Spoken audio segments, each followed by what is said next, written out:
Hello guys, my name is Matthew, and in today's video I'm going to show you how we can use very nice tool in AutoCAD called mirror or mirroring line. First of all, as you can see, I already have this object for me going on, and for what I want to do is maybe spice it up a bit, maybe use it like this. Okay, I'm using another block.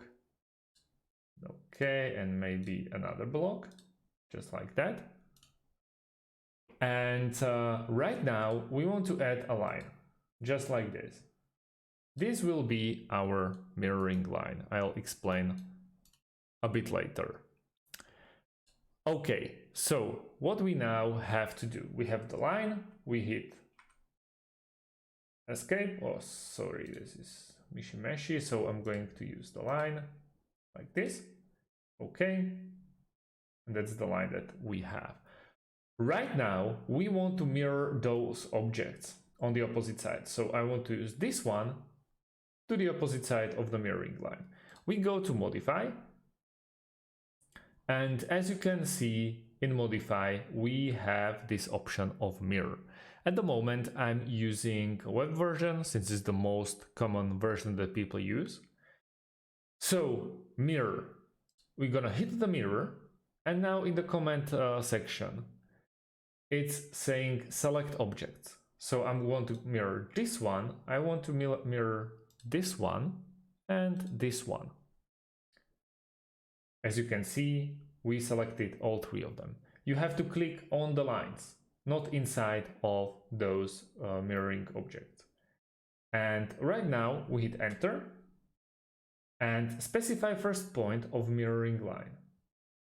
This will be the point.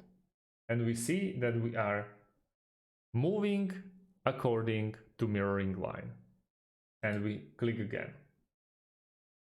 Just like this, we created a perfect mirror. This is laggy a bit since I created a couple of mirror array source object. No. So we have it like this. We have it mirrored. You don't even have to use a mirroring line. Let's go like this, and I want to mirror this one, this one, this one. Okay, we hit enter, and base of mirroring line will be this one. So you can just mirror it like this and move it. Yep, that's about it, guys. Thanks for watching, and see you in the next one. Have a great day, and goodbye, folks.